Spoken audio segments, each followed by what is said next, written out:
অনেক অনেক আগের কথা। টুনি নামে একটি পাখি থাকতো গভীর জঙ্গলে। কিন্তু তার মনে ছিল অনেক দুঃখ, কারণ সে তার বাসাতে দুটো ডিম পেড়েছিল। কিন্তু মাসের পর মাস কেটে যায়, সে ডিম ফুটে আর বাচ্চা বেরোচ্ছে না।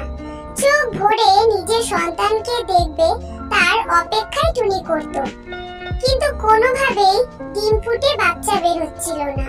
তাই এই সমাধান খোঁজার জন্য টুনি গভীর জঙ্গলে বেরিয়ে যাবার সিদ্ধান্ত নেয়।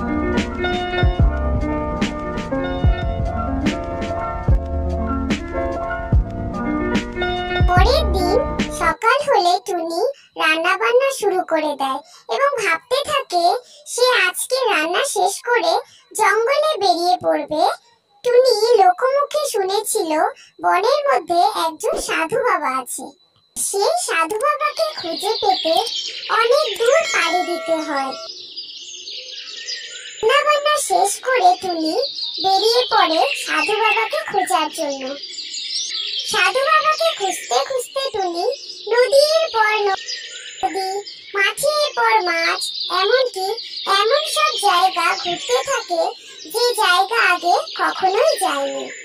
এভাবে টানা 7 দিন খোঁজাখুঁজি করার পর অবশেষে টুনি সেই সাধু বাবার সন্ধান পায়।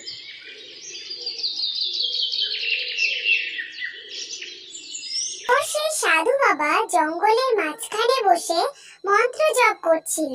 এমন সময় টুনি সেখানে এসে উপস্থিত হয় আর সাধু বাবাকে দেখার পর মনে মনে অনেক খুশি হয়ে যায়। তখন টুনি সাধু বাবাকে বলে, সাধু বাবা, আমার মনে না অনেক কষ্ট। আমার দুটো ডিম আছে, কিন্তু কোনোভাবেই সেই ডিম থেকে বাচ্চা বের হচ্ছে না। আপনি কি আমার জন্য ঈশ্বরের কাছে প্রার্থনা করতে পারবেন যাতে আমার ডিম ফুটে বাচ্চা বের হয়? তখন সাধু বাবা বলল, বুঝেছি টুনি, তোর মনে অনেক কষ্ট। ঈশ্বরের কৃপায় ওই ডিম ফুটে বাচ্চা বের হবে। তুই যেহেতু এত দূর কষ্ট করে এসেছিস, সুতরাং তার প্রতিদান আমি তোকে অবশ্যই দিব। এই বলে টুনিকে সান্ত্বনা দিয়ে সাধু বাবা জাদু করতে থাকে। এক সময় দেখা যায় তার জাদুর পরে একটি আপেল বের হয়। সাধু বাবা সেই আপেলটা টুনিকে দিয়ে দেয় আর বলে, এটা হচ্ছে জাদুর আপেল। এটা নিয়ে গিয়ে তোর বাড়ির উঠোনে পুঁতে দিবি, আর 2 দিন পর দেখবি সেখান থেকে একটি আপেল গাছ হয়েছে। সেই গাছে ধরা আপেল খেলেই তোর ডিম ফুটে বাচ্চা বের হবে। কথা শুনে টুনি আপেলটিকে নিয়ে সেখান থেকে চলে যায় আর সাধু বাবা মন্ত্র জপ করতে থাকে। এদিকে টুনি যে এত দূর পথ পাড়ি দিয়ে এসেছিল, আবারও সে পথগুলো 7 দিন ধরে পরিশ্রম করে পেরোতে থাকে। মাঠের পর মাঠ, নদীর পর নদী, জায়গার পর জায়গা পেরোতে পেরোতে টুনি আবারও তার আগের বাসায় ফিরে আসে, যেখানে তার ডিমগুলো ছিল। বাসায় পৌঁছানোর পর সাধু বাবার কথা মতো সেই আপেলটি বাড়ির উঠোনে পুঁতে দেয়।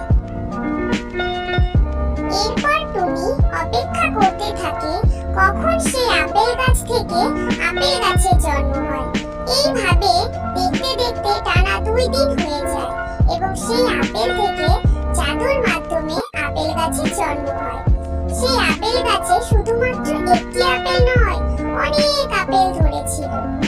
পরের দিন সকালবেলা টুনি আপেল গাছ থেকে আপেল সংগ্রহ করে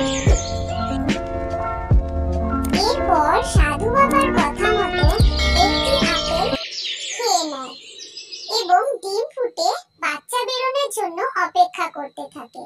এমন সময় হঠাৎ করে দেখা যায় তার বাসায় থাকা ডিমগুলোর মধ্যে জাদু হচ্ছে এবং সেই জাদুর সাহায্যে ডিমগুলো থেকে বাচ্চা বেরোয়। আর নিজের সন্তানদের দেখার পর টুনি অনেক খুশি হয়ে যায়।